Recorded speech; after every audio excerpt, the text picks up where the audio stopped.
날씨가 너무 좋죠. 예. 서로 인사합시다. 집중의 축복을 누립시다. 예. 예배 드릴 때 좀 집중을 하면 좋을 것 같아요. 그래서 집중에 방해되는 것들은 조금 이렇게 조절하시면 될 것 같습니다. 만약에 전화가 지금 올 것 같다, 예, 이렇게 하시는 분도 있을 건데, 근데 거의 예배 시간에 중요한 전화는 안 오더라고요. 그리고 또 중요한 전화는 아마 또 올 겁니다. 이따 예배 끝나면. 그러니까 전화를 이렇게 좀 꺼놓으셔도 좋을 것 같고요. 말씀에만 집중하시면서 은혜를 좀 누리기를 바랍니다.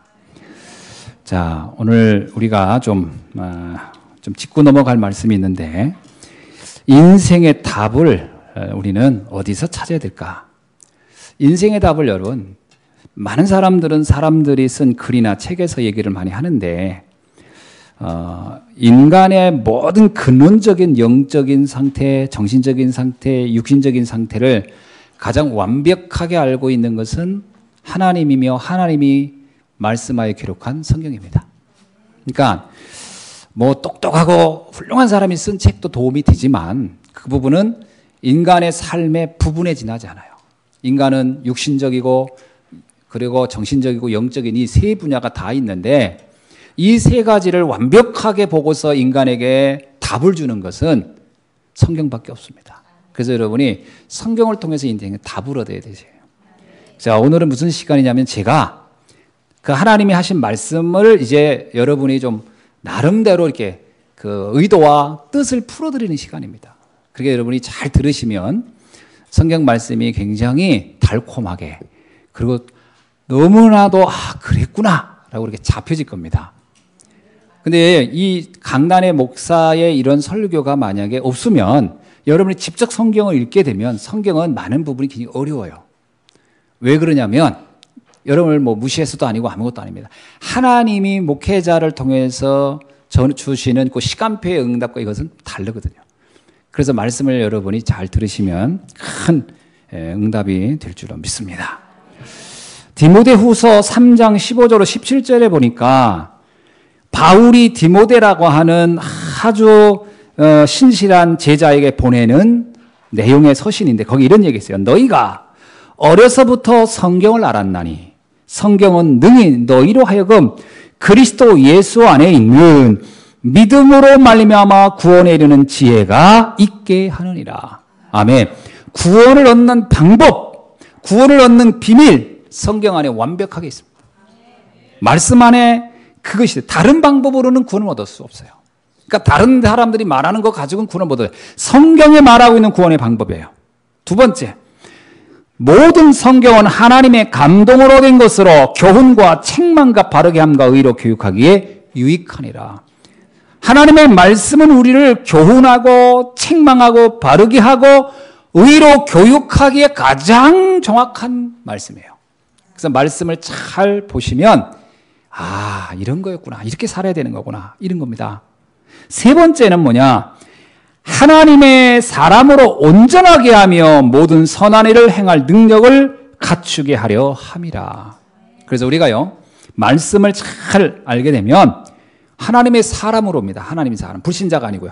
하나님의 사람으로 온전한 삶을 살 수가 있어요. 자, 그래서 여러분이 말씀을 잘 듣는 것이 축복입니다. 그래서 계시록에 들은 얘기죠. 말씀을 읽는 자, 듣는 자가 복이 있다. 그래서 말씀을 잘 이렇게 여러분이 들으시면 되겠습니다. 우리가 이제 살면서 가장 큰 문제가 뭡니까? 우리가 이렇게 살면서 가장 큰 문제, 한마디로 말을 하면 무능입니다. 무능. 우리는 무능 때문에 힘들어요. 잘 안 된다 이런 얘기를 하잖아요. 나는 왜 안 될까? 이제 잘 되면 뭐 좋겠죠. 근데 우리는 무능하다고 합니다.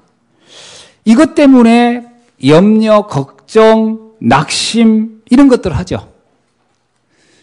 자, 그런데 주님은 우리에게요, 이 무능을 해결하는 방법을 말해주고 있어요. 우리가 무능한 걸 하나님도 아셔요. 그래서 이거를 바꾸는 방법이 뭐냐? 마가복음 9장 23절에 보니까 예수님이 귀신 들려가지고 고통하는 자녀 문제를 놓고서 막 근심하는 한 아버지에게 주는 메시지예요. 이 아들이, 이 자녀가 귀신이 들려가지고 아무도 도와주질 못하는 거예요. 그러니까 아버지 자신도 너무 답답한 거예요. 나도 이 아들을 도와주질 못해. 자, 이때 그 아버지에게 한 말입니다. 예수께서 이르시되 할 수 있거든이 무슨 말이더냐. 믿는 자에게는 능히 하지 못할 일이 없느니라. 여기서요, 그 무능을 해결하는 방법을 말해줘요.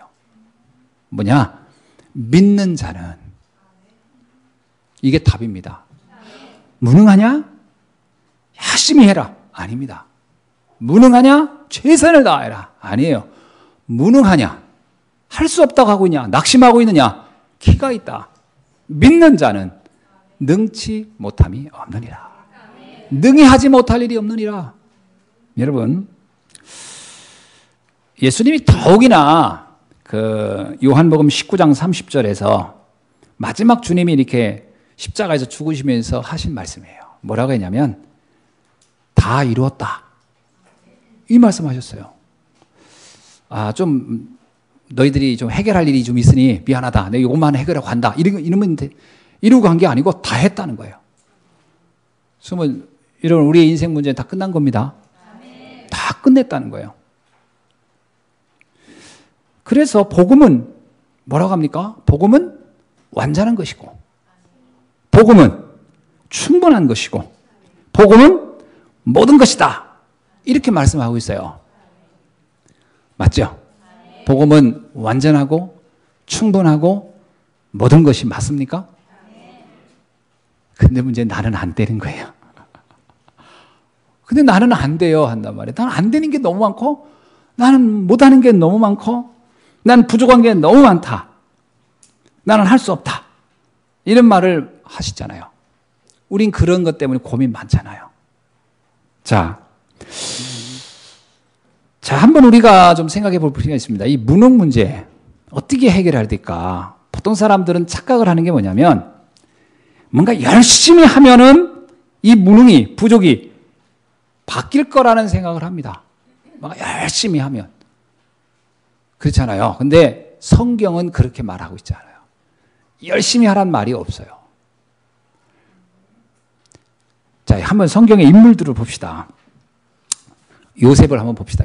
요셉을 보면 요셉이 하나님의 자녀잖아요. 그리고 믿음이 참 좋은 사람이었어요. 근데 요셉에게 어떤 문제가 왔냐면 형들하고 문제를 해결할 수가 없어. 형이 그냥 자기를 미워하는데 이게 해결이 안 돼. 사랑, 인간관계. 형들이 자기를 팔아버렸어. 요셉이 사정 해봤겠어요? 안 했을게요? 내가 볼 땐 형님들 왜 그러냐고 해줄 수도 있어요. 근데 형들이 꼼짝도 안 해. 팔아버렸어요. 자, 그래서 노예로 간 겁니다. 우리가 보면 어떻게 생각해요? 무능하구나. 어떻게 저런 거 하나 해결도 못하고. 그렇게 볼 수 있죠. 무능해요? 유능해요? 무능하잖아요. 유능하면 형들을 다 흔들었을 텐데 무능하잖아요. 그리고 거기서 또 열심히 일했어요. 그 인정을 받는 것 같은데 그 부인한테, 보디발의 아내한테 또 누명 써가지고 또 감옥에 갑니다. 아니, 사람들이 그러니까 야, 너 그렇게 열심히 하고 그렇게 주인 마음 잘 듣게 하더니 고작 결과가 감옥 가는 거냐? 유능해요? 무능해요? 무능하다고 하겠죠. 자, 여기까지 한번 생각해 봅시다. 근데 그게 과연 무능한 겁니까? 하는 거예요. 모세 어떻습니까? 모세도 마찬가지예요. 그는 80년간을 광야에서 그냥 특별한 뭐가도 없어요. 그냥 장인 그 양이나 쳐주고 그러고 사는 거예요. 도망자의 신세고 지금 수배자의 신세예요. 그거 원래 궁궐에서 왕자처럼 쳤잖아요. 근데 현실은 광야에서 떠도는 인생이 돼버렸어요. 유능해요? 무능해요? 무능하죠. 무능하지. 다윗은 또 어떻습니까? 다윗은 자기 나름대로 하나님을 섬기고 막 합니다. 그런데 골리앗 이겼어요. 유능해. 그런데 그 다음에 문제예요. 사울왕한테 미움받아가 쫓겨다니는 거예요. 여기저기 막 숨어다닙니다. 이제 완전 이 사울왕이 죽이려고 하니까 무능해요? 유능해요? 남들이 볼 땐 다 무능한 거죠. 아유, 사람들이 저렇게 무능할까? 근데 다윗이 시편 23편에 이런 고백을 합니다. 내 잔이 넘치나이다. 그 도망을 다니는 중에 사람들은 무능하다고 막 하는데 또 그렇게 볼 수도 있을 텐데 다윗 자신은 뭐라고 하냐면 내 잔이 넘치나이다. 나는 무능하지 않다라고 보는 거예요. 왜 그럴까요? 다윗이 뭘 알았을까요? 다윗이 무능이냐 유능이냐 하는 모든 기준은 사람들의 기준이고 사람들의 세계예요.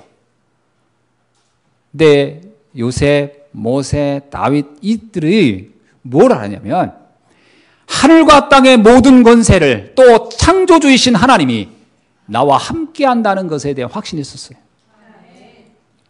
그분은 내 인생의 과거도 현재도 미래도 다 아는 분이에요. 분명히 내가 이 시간표가 필요하다는 것을 하나님이 아시고 주신 거라고 본 거예요. 그렇다면 이거는 무능한 게 아닌 거예요.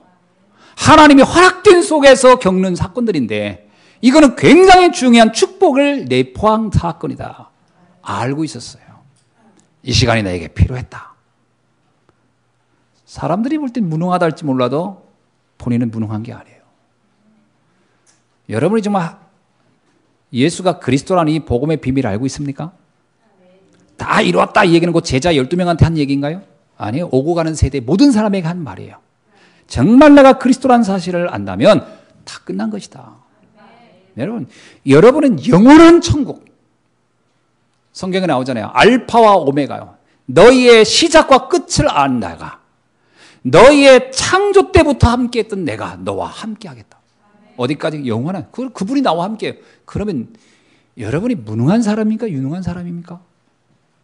이 땅에서 돈을 좀 벌어서 모아놓아야 유능한 겁니까? 무능과 유능의 기준이 어떤 논리로 보는 겁니까? 여러분, 우리가 무능하다라고 하는 근거가 있느냐 하는 거예요. 뭘 근거로 하느냐, 기준이 뭐냐 하는 거예요. 성경은 우리에게 분명히 말하고 있어요. 시편 23편 5절에서 내 잔이 넘치나이다. 난 부족한 게 없다는 거예요. 바울이 감옥소에서 이런 얘기합니다. 나는 기쁘고 또한 기쁘도다. 뭐 가진 게 뭐죠? 그 사람이 뭐죠? 아파트가 몇 채가 있습니까? 자동차가 몇 대가 있습니까? 그 다음에 통장에 돈이 뭐 넘쳐납니까? 아니요. 가지고 있는 거 아무것도 없는 사람이에요. 그런데 바울은 말하고 있어요. 나는 기쁘고 또한 기쁘도다. 감사하다는 거예요. 나는 부족함이 없어요. 나는 항상 감사한다는 거예요. 범사에 감사한다는 거예요. 여러분, 무능한 사람은 그 말 할 수가 없죠? 무능하던 기준이 뭡니까? 여러분, 그럼 어떻게 이들은 그런 정말 상상하기 어려운 환경에서도 불구하고 그들은 스스로 나는 무능하지 않다 라고 한 기준이 정확하게 뭐냐면 그들은 오직이란 비밀을 알았어요. 정말 하나님이 나와 함께 한다면 그분이에요. 우리 인생의 문제를 해결할 유일한 해결자 그리스도. 하나님이 나와 함께하고 그리스도를 내가 함께 한다면 나는 절대로 무능한 사람이 아니라는 거예요. 여러분, 다윗이 시편 146편 3절 5절에서 이런 말씀을 하고 있습니다. 너희는 귀인들을 의지하지 말며, 귀인들 아시죠? 이렇게 사회적으로 좀 성공한 사람들을 의지하지 말며 도울 힘이 없는 인생들도 의지하지 말지어다. 야곱의 하나님을 자기의 도움으로 삼으며 여호와 자기 하나님에게 자기의 소망을 두는 자는 복이 있도다. 여러분, 이 다윗이라는 사람이 바보가 아니잖아요. 인생을 많이 이렇게 겪어본 사람. 근데 그가 아는 거예요. 사람을 의지한다? 어떤 뭐 사람들이 나를 돕는다? 그게 나의 이 어떤 무능 문제를 해결할 수 있는 키겠냐? 아니에요. 사람들은요. 나중에 여러분 아시잖아요. 다윗 왕의 부하들 중에 많은 사람이 다윗을 배신도 하고 막 그렇게 합니다. 사람에게 그들이 나의 뭐 무능의 문제를 해결한다? 너 불가능하다는 거예요. 하나님이 나를 도와주셔야 된다는 거예요. 시편에 보면 눈을 들어 산을 보라. 너 그러면 어디에서 너의 도움이 올고 누가 너를 도와주겠냐. 우리가 눈을 들어서 세상을 보세요. 도움이 어디서입니까? 뭐라고요? 천지를 창조하신 하나님께로다. 그분이 나의 도움자라는 거예요. 여러분, 하나님이 나를 돕는다는 이 비밀이 믿어져야 우리의 생각, 틀, 축복 다 바뀔 줄 믿습니다. 이게 안 바뀌고 있으면요, 절대로 안 됩니다. 이 오직의 축복, 다시 말하면 내가 하나님으로부터 축복을 받을 수밖에 없는 신분, 하나님의 은혜를 누릴 수밖에 없는 이 구원의 비밀이 뭔지를 깨달은 사람만이 사실은 영원한 무능의 문제가 끝나는 줄로 믿습니다. 여러분, 진짜 구원이 뭔지가 이해되면 무능이 끝나요. 우리가 왜 자꾸 무능하다고 하는 생각을 하냐면 이 구원이 자꾸 왔다 갔다 해서 그래요. 진짜 구원이 이해되면 무능은 끝납니다. 자, 오늘 말씀을 통해서 하나님께서 우리에게 이 오직의 축복을 어떻게 설명하려고 하시는지를 한번 보시도록 하겠습니다. 로마서 13장을 한번 펼쳐보면 오늘 본문을 한번 읽어봅시다. 13장 8절에서 10절을 읽어보면 이 짧은 성구죠. 3절인데 이 3절의 결론이 뭐냐면 10절 마지막 절에 있습니다. 사랑은 율법의 완성이니라. 이게 오늘 말씀의 핵심입니다. 사랑은 율법의 완성이라. 자, 한국말에는 사랑이란 단어는 하나밖에 없어요. 그죠? 사랑이란 단어는 하나밖에 없습니다. 그런데 바울이 살았던 그 시대는 헬라 문화가 또 헬라어를 썼습니다. 근데 헬라어는 사랑에 대한 개념이 4가지예요. 4가지로 사랑을 구분했습니다. 자, 예를 들어서 친구 간의 우정. 이 친구 간의 우정도 하나의 사랑이잖아요. 이것을 뭐라고 표현했냐면 필레오라고 했습니다. 그리고 이성 간의 그 뜨거운 사랑. 그죠? 이것을 에로스라고 했어요. 에로스라고 여러분 들어보셨죠? 그 다음에 부모와 자식 간의, 형제 간의 이러한 사랑을 스톨게라고 했습니다. 그리고 하나님과 인간과의 관계를 설명할 때 사랑을 아가페라고 말하고 있습니다. 제가요, 고등학교 다닐 때 저희 친구들하고 얼마나 친하게 지냈는지 맨날 어깨 동무하고 다니면서 막 그랬어요. 우리는 끝까지 같이 가자. 지금 한 명도 안 만나요. 한 녀석이 몇십 년 만에 나타나가지고 오랜만이다 반갑다 그러더니 연숙이 그거 팔러 왔어요. 그래서 그때 경제도 어려운데 어떻게 친구가 와서 그렇게 사정하는데 그거 팔아줬어요. 그거 갚느라고 고생 엄청 했어요. 그거 팔려고 5번 내려왔어요. 와서 예배도 드리고. 그거 딱 계약하는 날부터 안 나타나기 시작해서 지금까지 한 번도 못 봤어요. 그 우정.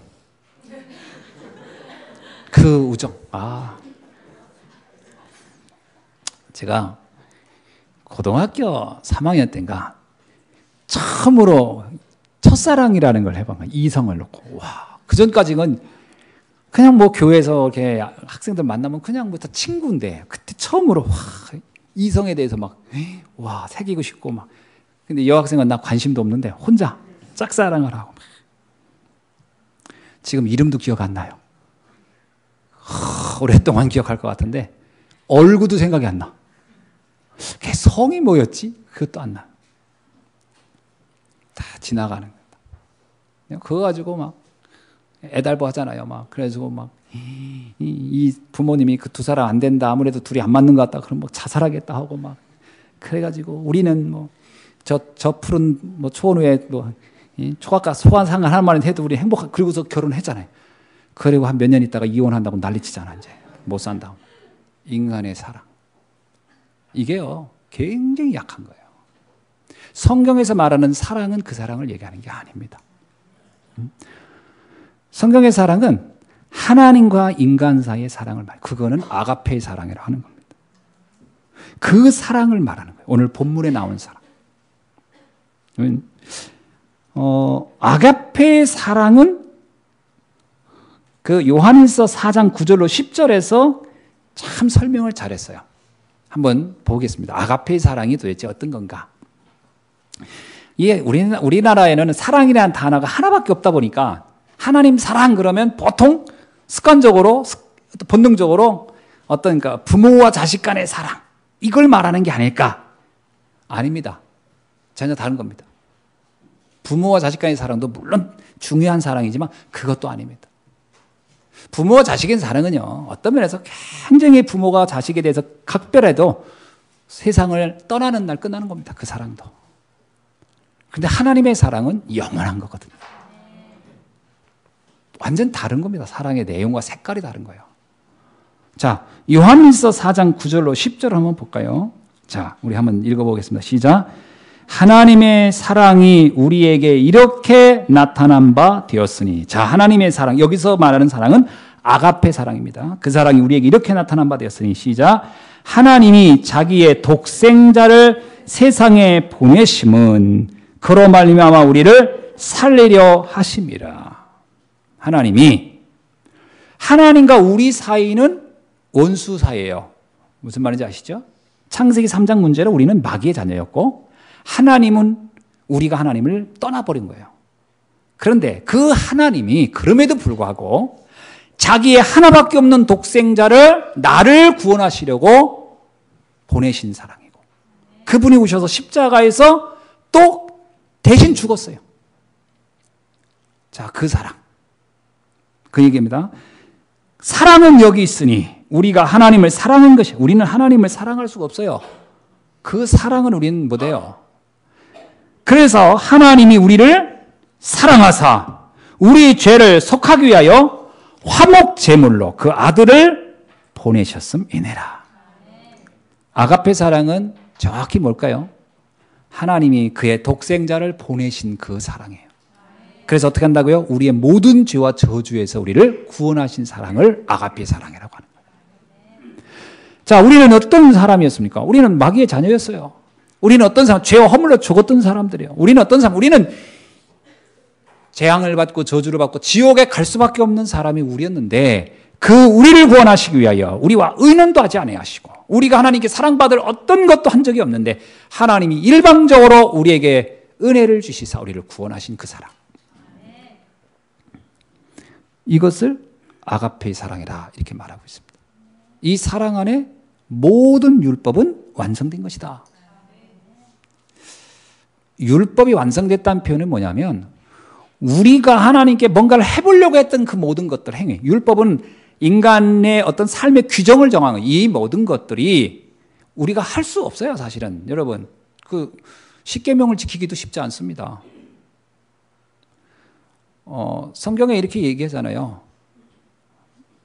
어떤 사람을 간음한 것도 죄지만 속으로 그 여자를 이렇게 간음하고 싶은 생각을 가진 것도 간음이다.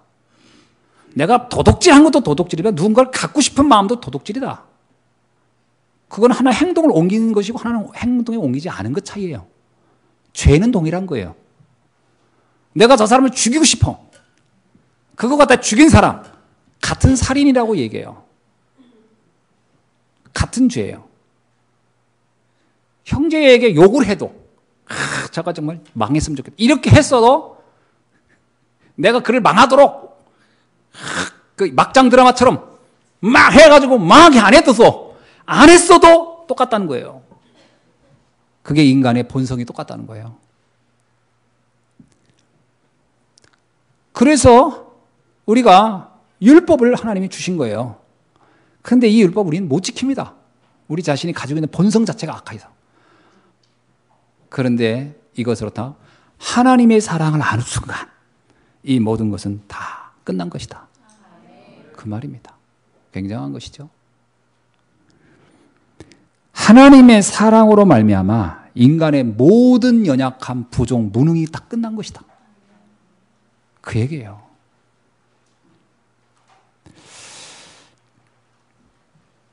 자, 그래서 바울은 하나님의 사랑이야말로 율법의 완성이라 이렇게 말씀을 하신 거죠. 그래서 율법의 기능을 한번 우리가 좀 살펴볼 필요가 있죠. 기능을 알면 왜 사랑이 율법의 완성이라고 했는지를 알 수 있어요. 자, 율법은 우리에게 지키라고 준 건가요? 지키지 말라고 준 걸까요? 물어볼까요? 하나님 우리에게 율법을 줄 때 율법을 지키라고 준 것 같아요? 율법을 지키지 말라고 준 것 같아요? 율법은 지키라고 준 게 아닙니다. 율법은 지킬 수 없음을 발견하고 준 겁니다. 하나님 우리에게 율법을 줄 때는 율법을 지키라고 준 게 아니고 지킬 수 없음을 발견하라는 것이에요. 아까 제가 말씀드렸죠. 모든 죄의 종류를 다 따지면 이 땅에 죄인이 없는 사람이 없어요. 한번 말씀을 봅시다. 로마서 3장 20절. 로마 3장 20절을 보세요. 시작. 그러므로 율법의 행위로 그의 앞에 의롭다 하심을 얻을 육체가 없나니. 여러분이 율법을 완벽하게 지켜서 하나님 앞에 나는 의로하여 라고 할 사람이 지구상에 존재할 수 있어요? 없어요? 없어요. 그래서 그 다음에 중요합니다. 시작. 율법으로는 죄를 깨달음이니라. 율법을 준 목적입니다. 내가 율법을 지킬 수 없음을 발견해서 나는 이렇게 부족한 자구나. 나는 이렇게 연약한 자구나. 그래서 하나님의 은혜가 필요하구나. 요거 발견하라고. 하나님의 은혜가 필요함을 발견하라고. 율법주의가 뭔지 아시죠? 우리는 율법 파기론자가 아닙니다. 예수님이 그러잖아요. 나는 율법을 없애려고 온 게 아니고 율법을 완성하러 왔다 그랬어요. 율법 파괴론자는 율법은 안 지켜야 돼라고 하는 건 율법 파괴론자지만 율법은 지킬 수가 없어라고 하는 것은 또 다른 차원이죠. 엄밀하게 말하면 우리는 하나님의 말씀이 율법이죠. 근데 그 율법은 우리에게 우리 자신을 되돌아보기 위해서 주신 일종의 거울과 같은 겁니다. 나를 뒤돌아보라고. 자, 그럼 갈라디아 3장 24절 볼까요? 거긴 뭐라고 써있죠? 갈라디아 3장 24절은 이같이 율법이 우리를 그리스도께로 인도하는 초등교사가 되어 우리로 하여금 믿음으로 말미암아 의롭다함을 얻게 하려 함이라. 율법의 기능이 뭐라고요? 나로 하여금 어디로 인도하는 거예요? 그리스도가 필요하도록 깨닫도록 하는 거예요. 왜 내가 그리스도가 필요합니까? 내가 연약하니까. 내가 율법대로 살 수 없으니까. 그래서 그리스도가 필요한 거예요. 만약에 목사님 저는요 그리스도 필요 없습니다. 왜냐하면 제가 완벽하게 다 살 수 있으니까요. 그게 더 문제예요. 어느 날 예수님이 길을 가는데 한 젊은 유대인 서기관이 왔어요. 예수님이 찾아와서 말하기를 예수님 저는 어려서부터 율법을 배웠고 지금까지 율법을 완벽하게 지켰습니다. 그 얘기를 해요. 저는 율법을 완벽하게 지켰대요. 세상으로 말하면 어떤 사람이에요? 굉장히 뛰어난 사람이에요. 허물을 캘 수 없는 사람이에요. 예수님이 그 청년을 가만히 보니까 자신만만한 거예요. 그래 참 열심히 살았구나.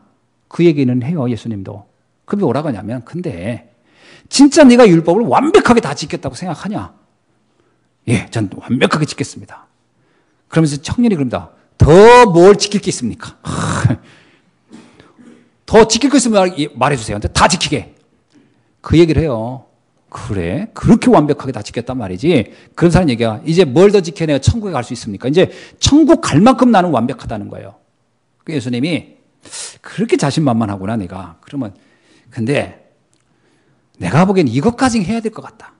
이것까지는 하면 네가 좀 온전하다고 할 수 있을 텐데 보니까 내가 가지고 있는 모든 재물 다 팔아서 가난한 사람을 다 주고 그리고 나서 나를 끝까지 따라올 수 있으면 그때 네가 이제 천국에 갈 수 있지 않겠냐 싶다.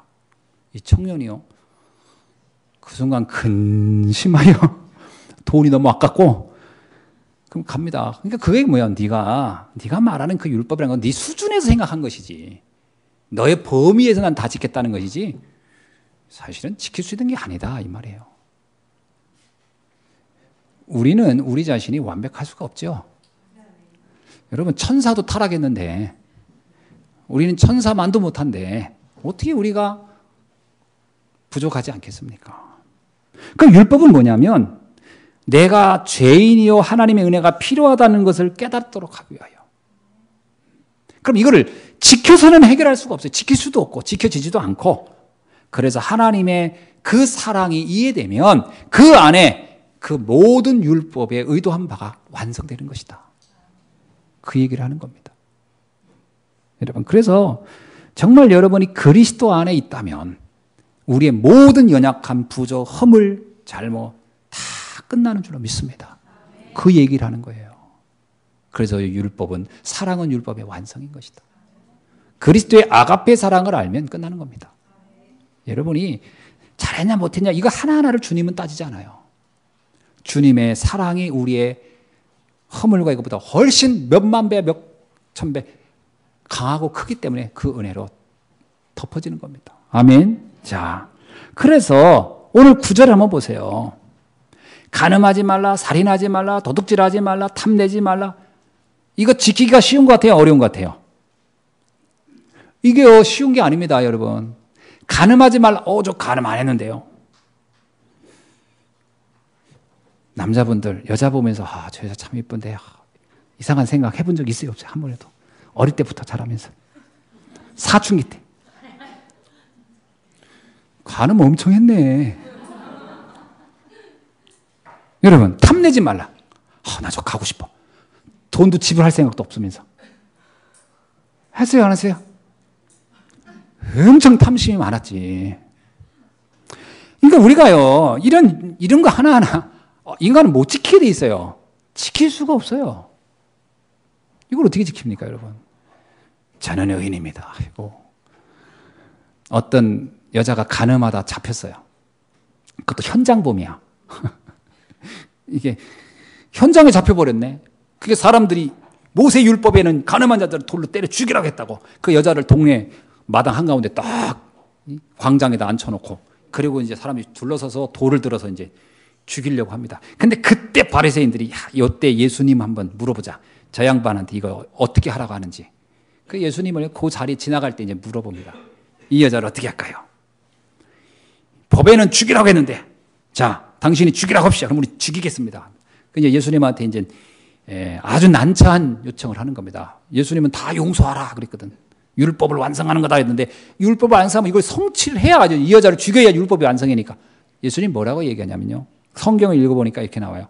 땅에다가 손으로 뭘 썼대요.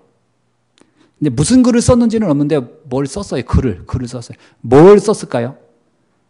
제가 상상을 해봤거든. 뭘 썼을까? 홍길동, 너 옛날에 이런 죄 졌지. 너 누구 탐심하고 간음하고, 너도 누구 막 다 한다. 너도 거기 있는 사람들 다 죄를 하나씩, 옛날 거 자기만 알고 있던 죄를 다 죄다 주님이 다 쓰지 않았을까? 그거 보는 순간 가슴이 철렁했겠지. 이거 어떻게 알았지? 그러니까 딱 그 다음에 이제 너희 중에 이 여자를 죽일 만큼 의로운 사람이 있으면 돌 던져봐. 여러분 같으면 던질 수 있어요, 없어요? 그러니까 성경의 재미있어요. 나이가 많은 사람으로부터 세월을 오래 살을수록 죄를 많이 지는 거예요. 돌을 다 놓고 갔어요. 마지막에는 어린 아이들도 돌을 놓고 가더라요. 아이들도 던질 수가 없었어요. 왜? 그들 역시 지우개 훔치고 싶은 거, 장난감 뺏고 싶은 거, 다 죄졌어. 죄. 예수님이 너 착하다고. 근데 내가 알아. 너 언니 거 삔 훔쳐가는 거. 지나가다 포도 따먹은 거 쫙. 네가 의인이냐? 할 말이 없죠. 그러니까 네가 완벽하면, 네가 심판할 정도로 완벽하면 돌 던져봐. 아무도 못 던져요. 예수님이 나중에 그 여자한테 그럽니다. 사람들이 둘러봐라. 어디 있느냐 했더니 그들이 다 갔나이다. 그래. 그게 뭐에 확인시켰을까요? 너는 정죄받을 사람이 아니다라는 거죠. 그들이 다 간 거를 얘기를 해요. 자, 그 다음에 예수님이 더 중요한 얘기예요. 근데 나도 너를 심판하지 않겠다. 그 얘기 뭐냐면요, 만약에 내가 심판하고 말할 것 같으면 지구상에 구원받을 인간 하나도 없어.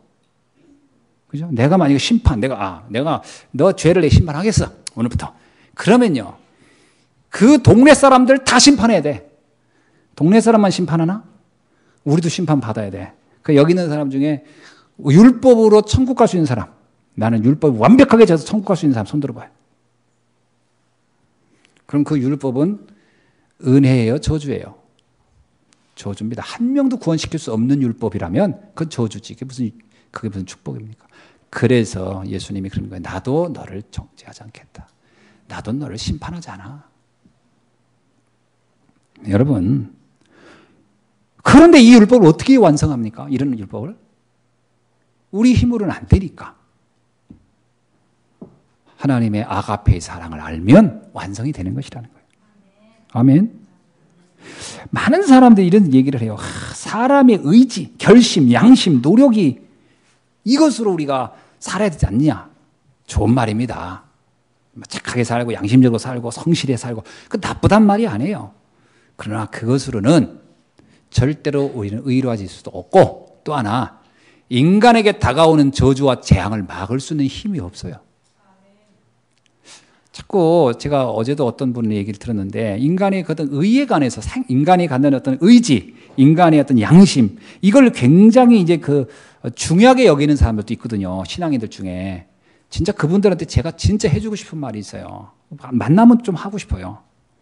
과연 본인이 스스로 그렇게 양심적이라고 하는 말이 어느 정도까지인가 확실하겠냐. 에레미야서 17장 9절에 이런 말씀이 있습니다. 만물보다 거짓되고 심히 부패한 것이 사람의 마음이니라. 사람의 마음은요, 심히 부패한 거예요. 네피림의 시대를 보면요, 모든 사람이 생각하고 계획하는 것이 다 악하다 그랬어요. 우리는 솔직한 얘기로요, 죄를 짓는 쪽이 훨씬 빠르지 의를 행하는 것보다요. 그래서 우리가 좋은 순간 착한 일도 하고 선한 일을 하지만 반대로 그것 때문에 또 다른 죄를 범하는 건 더 많습니다. 인간의 본성 자체는 악한 거예요. 오죽했으면은 이사야 64장 6절에 이사야가 뭐라고 합니까? 우리의 의는 다 더러운 옷과 같다는 거예요. 옷인데 더러워졌어요. 의로울 수가 없어요. 늘 빨아야 되고 늘 더러워지고 또 빨아야 되고 늘 변화되는 것에 불과한 것이다. 그런 의에 우리의 인생을 건다? 불가능한 거예요. 그 의가, 그런 인간의 행위가 우리를 구원한다? 말도 안 되는 겁니다. 로마서 3장 4절에서 바울이 이렇게 얘기합니다. 사람은 다 거짓되되 오직 하나님만 참되도다. 인간은 의로워질 수가 근본적으로 없다. 그래서 하나님의 은혜가 필요한 줄로 믿습니다. 그래서 오늘 본문에서 바로 이 부분을 분명히 말하고 있는 거예요. 하나님의 그 사랑을 알아야 되는 거예요. 그 사랑의 내용이 뭐냐? 요한복음 21장 15절로 18절에 정확하게 말씀하고 있어요. 예수님을 배반한 베드로가 예수님을 만나는 장면입니다. 그죠? 이제 베드로가 예수님을 막 비난하고 그러고서 이제 자기 고향으로 돌아갔는데 그때 예수님이 그 베드로를 찾아갔어요. 그리고 베드로한테 가서 물어봅니다. 뭐라고 질문을 하냐면 요한복음 21장 15절, 16절, 17절 계속해서 3번 거듭하여 묻는 게 있습니다. 요한의 아들 시몬아 내가 이 사람들보다 나를 더 사랑하느냐? 또 묻습니다. 요한의 아들 시몬아 나를 사랑하느냐? 요한의 아들 시몬아 네가 나를 사랑하느냐? 예수님이요 요한에게 묻는 것은 네가 나를 사랑하느냐고 묻어요. 그런데 여러분 우리가 이 말도 잘 이해해야 됩니다. 여기서 나오는 이 사랑은 아가페입니다. 요한의 아들 시몬아 네가 아가페를 아느냐 이 말이거든요. 네가 그 아가페의 은혜를 아느냐 이 말이에요. 그게 무슨 얘기입니까? 내가 그리스도라는 것을 네가 알고 있느냐? 하나님이 너를 구원하시기 위해 이 땅에 보내신 그리스도 그 사랑을 네가 알고 있느냐? 그 얘기예요. 네가 알고 있느냐? 이게 베드로에게 묻는 겁니다. 야, 우리가 이런 얘기죠. 하나님 사랑합니다 하고 막 눈물 흘리고 막 이러잖아요. 그게 사랑을 표현하는 거라고 생각하잖아요. 아닙니다. 그건 내 감정이고 내 느낌이지. 하나님은 우리의 눈물에 약한 게 아니에요. 우리의 믿음의 정확한 고백에 흔들리는 것이지. 저는 가끔 그런 분들을 이렇게 보면은 이제 하나님 사랑합니다. 근데 어느 날 보면 신앙생활도 안 해. 막 그 찬양 때 막 이러고 막 주여 삼창하고 막 그러는데 어느 날 보면 신앙생활도 안 해. 못 넣으면 사랑이 그렇게 몇 달도 못 가. 그런 사랑을 지금 말하는 게 아니라니까요. 그러잖아요. 그건 영적으로 말하면 악어의 눈물이라. 자기도 거기에 속는다니까. 내가 막 하나님 사랑해 막 사순절 때 막 십자가 생각하면 눈물 막 나고. 그게 막 굉장히 자기도 착각하는 거. 내가 믿음이 되게 좋았는지 알고. 그 믿음 말고 그런 거 말고 그건 자기 감성적인 거고. 정말 우리의 창세기 3장 문제를 해결하기 위해서 하나님이 영세전에 예비했던 그분이 말씀대로 예언대로 이 땅에 오신 그 그리스도가 예수가 맞느냐. 그거 묻는 거거든요. 그러니까 베드로가 뭐라고 얘기합니까? 내가 주를 사랑하는 줄을 주께서 아시지 않습니까? 거기서 뭐 베드로가 예수님 붙잡고 뽀뽀하고 사랑해요. 왜 모르겠어요 저 마음 이런 겁니까? 아니에요. 나는 당신이 그리스도시고 하나님의 살아계신 독생자이신 것을 압니다. 내가 전에 죽음이 두려워서 주님을 배신했던 그건 내가 죽음에 대한 공포 때문에 그런 것이지만 내 인생의 답이요 내 인생의 유일한 구원자이신 것은 그리스도인 것은 내가 믿습니다. 그 고백을 하는 거예요. 그 사랑이면 끝난 거예요. 그 사랑이면. 그러니까 예수님이 그 베드로에게 뭐라고 합니까? 그때 미션을 주는 거예요. 그래, 네가 정말 내가 얘가 그리스도라는 게 네가 믿어지는구나. 그러면 내 양을 먹이라. 내 어린 양을 먹이라. 내 양을 치라. 이 고백을, 이 미션을 주는 거예요. 그게 무슨 얘기예요? 이제 네가 가서 그 그리스도의 복음의 비밀을 알았다면 가서 그걸 전하라. 이제 그걸 전해야 될 거 아니냐? 이제 내가 그것을 너에게 사명으로 주노마. 여러분, 이게 하나님 사랑이에요.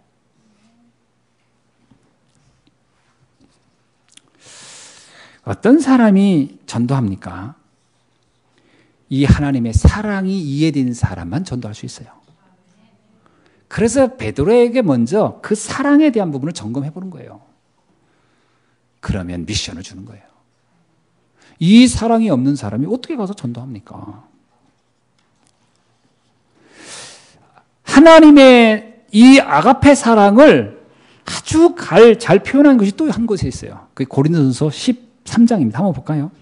고린도전서 13장 한번 가봅시다. 고린도전서 13장 1절부터 쭉 보면은 거기에 사랑이라는 단어가 나옵니다. 그래서 여러분 여기서 이 사랑을 한번 내가 여러분에게 물어볼게요. 4절부터 할게요. 사랑은 오래 참고 사랑은 온유하며 시기하지 아니하며 사랑은 자랑하지 아니하며 사랑은 교만하지 아니하며 물에 행치 아니하며 자기의 유익을 구하지 아니하며 성내지 아니하며 악한 것을 생각하지 아니하며 불의를 기뻐하지 아니하며 진리와 함께 기뻐하며 모든 것을 참으며 자 모든 것을 참는 거예요. 모든 것을 믿는 거예요. 모든 것을 바라며 모든 것을 견뎌요. 할 수 있어요 없어요? 이 사랑 할 수 있는 사람. 여기 나왔는데 왜 못해요? 이렇게 하라니까 사랑을. 이 사랑은 아가페라는 사랑입니다. 그래서 여기는 사랑이라는 단어 대신 그리스도를 넣어야 되는 거예요. 그리스도. 자, 그러면 이제 그리스도를 넣어서 읽어봅시다. 1절 처음부터 시작. 내가 사람의 방언과 천사의 말을 할지라도 그리스도가 없으면 소리나는 구리와 울리는 꽹과리가 되고 내가 예언하는 능력이 있어 모든 비밀과 모든 지식을 알고 또 산을 옮길 만한 모든 믿음이 있을지라도 그리스도가 없으면 내가 아무것도 아니요. 내가 내게 있는 모든 것을 구제하고 또 내 몸을 불사르게 내어줄지라도 그리스도가 없으면 내게 아무 유익이 없느니라. 그리스도는 오래 참고 그리스도는 온유하며 시기하지 아니하며 그리스도는 자랑하지 아니하며 교만하지 아니하며 물에 행치 아니하며 자기의 유익을 구하지도 아니하며 성내지도 아니하며 악한 것을 생각하지도 아니하며 불의를 기뻐하지 아니하며 진리와 함께 기뻐하며 모든 것을 참으며 모든 것을 믿으며 모든 것을 바라며 모든 것을 견디느니라. 아멘. 그리스도가 우리를 기다려주고요. 우리를 참아주고요. 우리를 용서하시고요. 우리를 다 이런 말씀입니다. 그리스도가 우리를 이렇게 사랑한다는 거예요. 아멘. 그래, 이 말이 맞는 거예요. 여기 보세요. 3절을 볼게요. 내가 내게 있는 모든 것을 구제. 여러분 몸에 여러분 있는 거 다 돈 다 들여서 재산을 막 평생 모은 재산을 다 막 헌신해서 어떤 사람을 구제해. 훌륭하죠? 내 몸을 불사르게 내어줘. 소방관인데 막 불타는 데 들어가가지고 막 어떤 사람 끄집어내고 막 그래서 했어요. 어떤 사람은 막 전동차에 막 떨어졌는데 막 뛰어들어가지고 그 사람 끄집어내서 본인은 죽기도 하고 막 그러면 세상은 의사자다. 막 훌륭한 사람이 이러죠. 그런데 그가 그리스도를 몰라. 그런데 이런 일을 했어. 그러면 사람들이 존경은 하고 훌륭하다고 하지만 뭐라고 해요? 그 본인에게는 아무 유익이 없는 짓을 한 거예요. 이거는 아가페 사랑이 이해되지 않고는 이해되지 않는 겁니다. 보세요. 내 것을 모든 걸 구제하는 것도 사랑이잖아요. 내가 불이 타도록 내 몸이 막 그 물에 빠진 사람 자기가 생명 걸고 들어와서 건져주는 거 이런 사랑하죠. 존경하잖아요. 훌륭하다고 세상에선. 그러나 복음이 이해되지 않는 그런 것들은 훌륭하긴 하지만 큰 유익은 없다. 여러분 이 사랑이 뭔지 이해가 되십니까? 그래서 그리스도의 그 사랑이 이해되어야 그 사랑 안에서 구제도 하는 것이고 그 사랑 안에서 사람을 살리기도 하고 하는 겁니다. 아멘. 그게 이해돼야 돼요.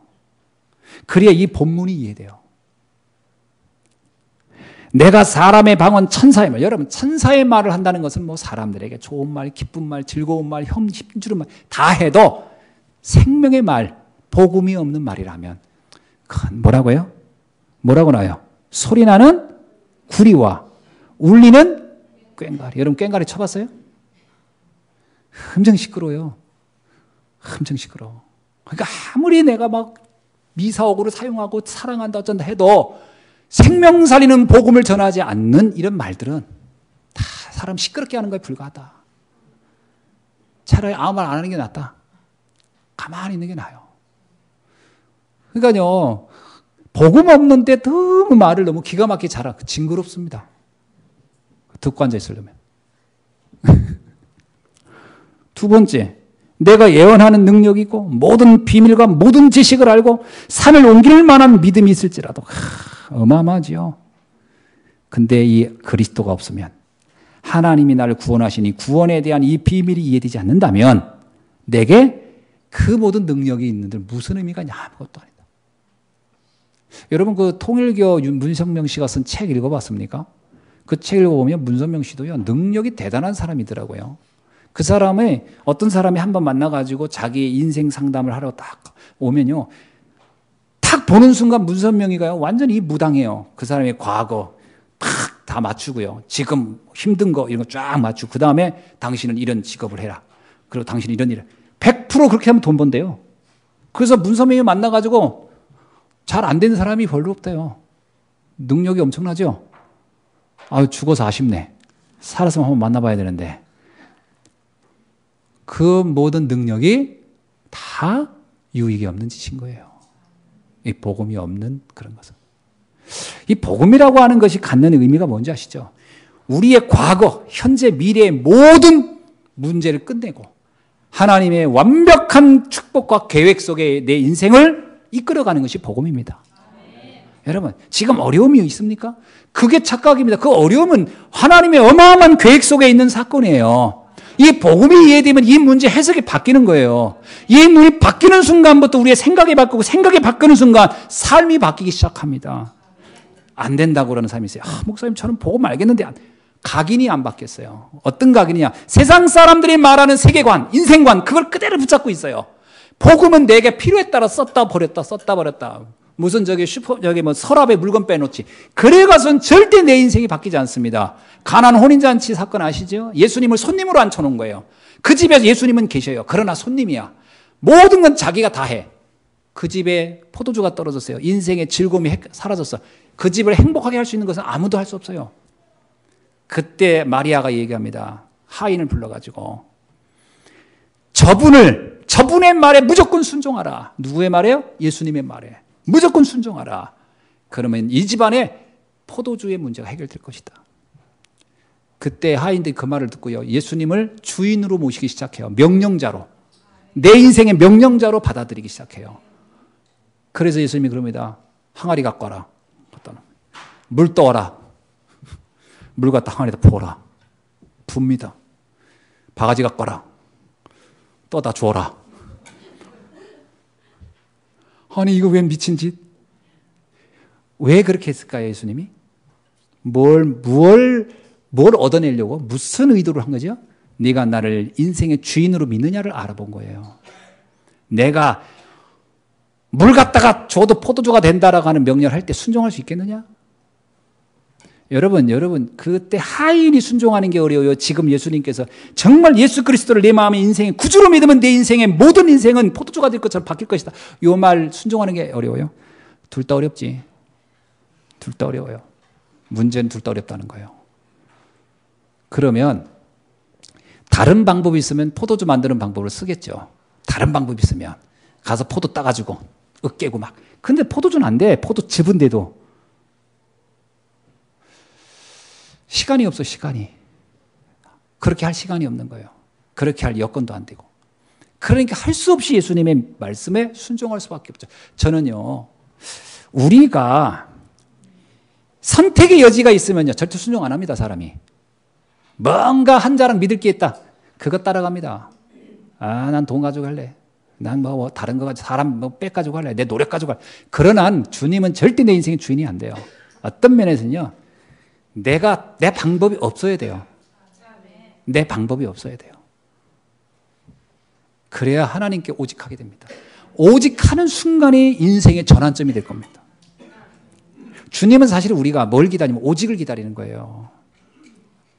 각인이라는 부분은 어떤 각인이냐면 내가 뭐 나쁜 걸 하냐 이거 아닙니다.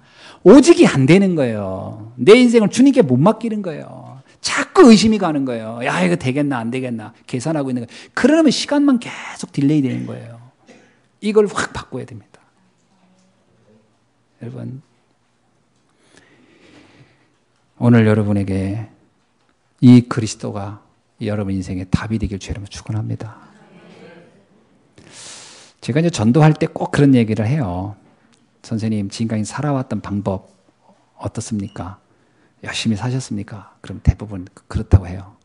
그랬더니 결과가 어떻습니까? 그러면 뭐 앞으로 10년, 20년도 이대로 산다면 인생이 어떻게 될 것 같습니까?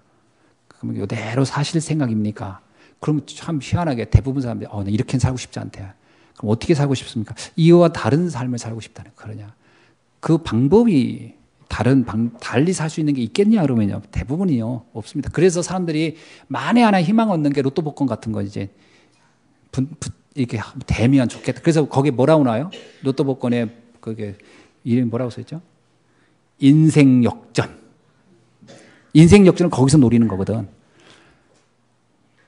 근데 그거는 확률도 엄청 높습니다. 그거 아직 안 됩니다. 확률이 너무 낮아서 안 되고.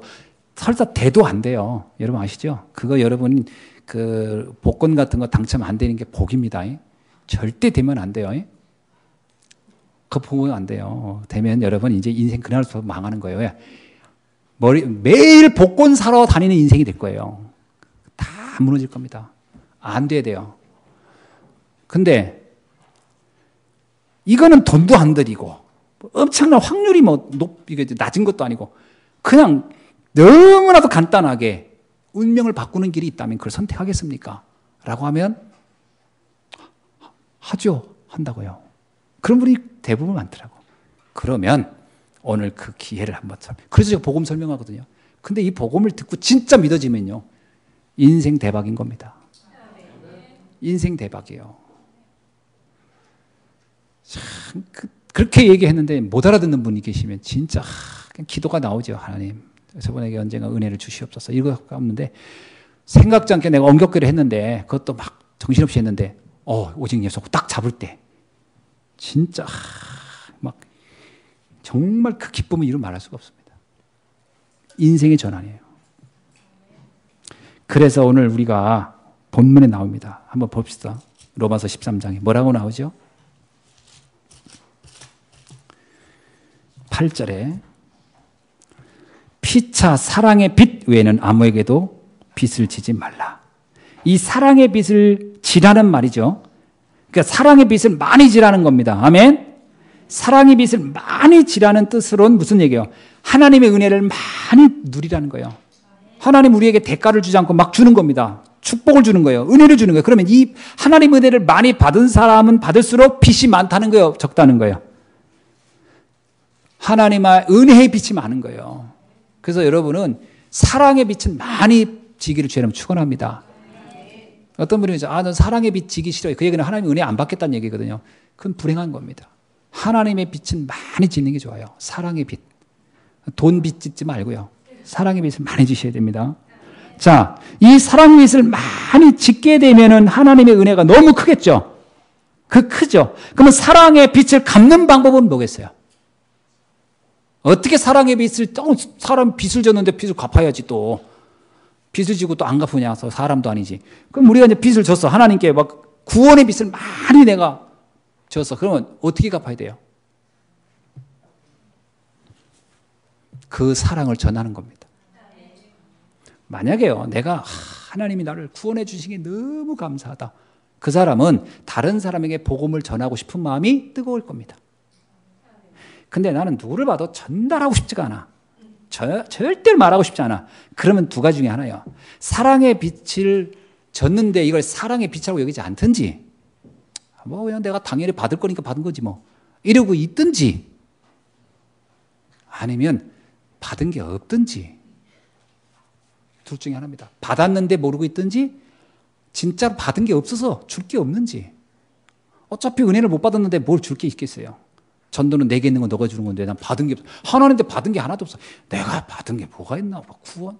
그것도 잘 모르겠어. 은혜? 그런 게 뭐 있으면 좋다지 뭐. 이런 게 없는 사람이 어떻게 가서 전하겠습니까?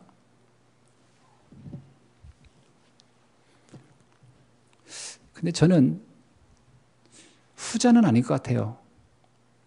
전자일 것 같아요. 분명히 하나님의 은혜가 엄청나게 받았는데 그 가치를 내 오랜 그 어떤 각인된 게요. 우리가 이 생각을 잘 바꿔야 됩니다.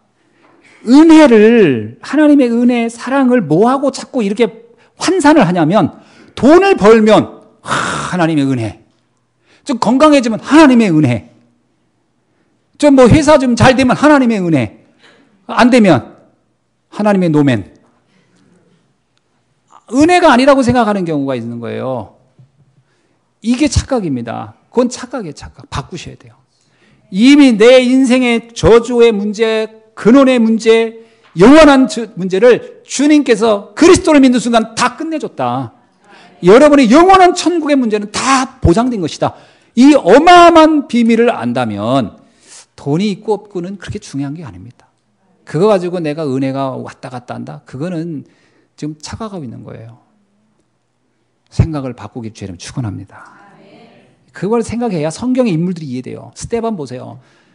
스데반은 뭐 그냥 예수 믿고 나서 순교하는 것 자체도 행복하다고 하는데, 그런 거구나. 그게 구원이구나. 베드로, 요한, 뭐 여기 믿음의 사람들 보세요. 그 사람들이 눈에 보이는 어떤 걸 얻었기 때문에 감사한 게 아니라 이미 얻기 이전부터 감사하고 있었어요. 하나님의 은혜로. 아멘. 여러분이 그 비밀을 깨닫는 주의 이름으로 축원합니다.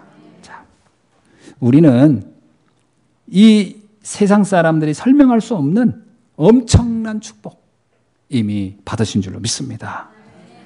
에베소서 2장 1절에 뭐라고 합니까? 죄와 허물로 죽었던 너희가 살아났다.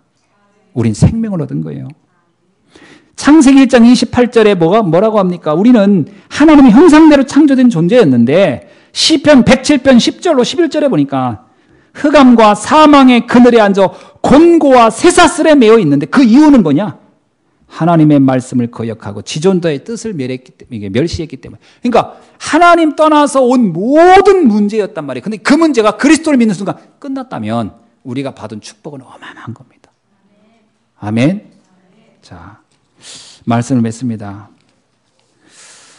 여러분이 받은 구원은 이 땅에서 그 어떤 것도 비교할 수 없는 최고의 선물이며 축복인 줄 믿습니다. 그런데 이것을 우리는 아무런 대가를 지불하지 않고 받은 거예요.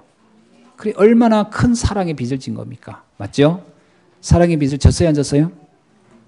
저는 아무리 생각해봐도 너무 큰 사랑의 빚을 졌어요, 하나님께. 나는 하나님을 위해서 한 게 아무것도 없어요. 나는 진짜 죄를 밥 먹듯이 한 거 외에는 한 게 없어요.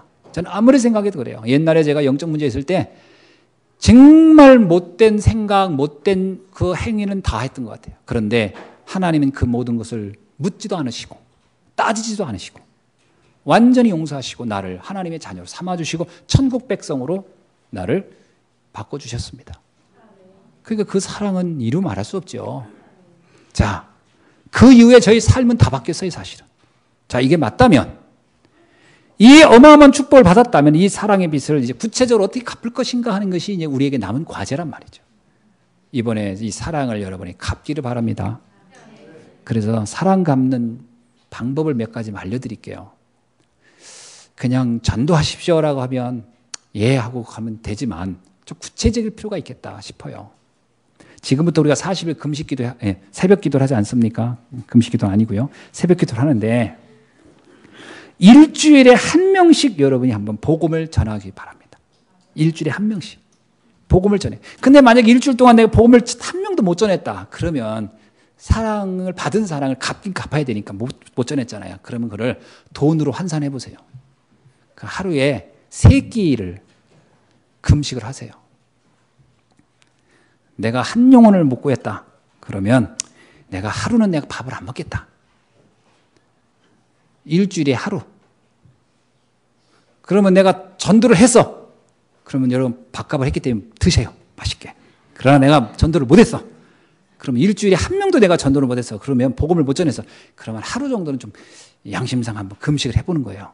40일간만. 이렇게 일주일에. 그리고 그 하루 금식한 3끼를 헌금하시기 바랍니다. 밥을 5,000원짜리 먹는 사람은 15,000원 내면 되고 난 2만 원짜리 먹었다 평소에. 그러면 6만 원 내면 되고 헌금을 해서 그 돈으로 영혼 살리는 데 쓰겠습니다. 아멘. 자, 그리고 전 성도들은 25일까지 12월 25일 성탄절까지요. 아까 그거는 복음 전하는 겁니다. 복음 전하는 거예요. 이제 25일 성탄까지 3명을 교회에 와서 이곳에서 훈련시켜서 하나님이 전도자로 만들 수 있는 제자로 등록하는 일을 한번 해봅시다. 성탄절까지 3명. 아멘. 이거는 뭐 바꾸는 얘기 안 할게요. 여러분이 하십시오. 해서 정말 하신 분들한테 그날 우리가 또 이렇게 박수 쳐드리고 이렇게 하겠습니다. 12월 25일 날 성탄절까지.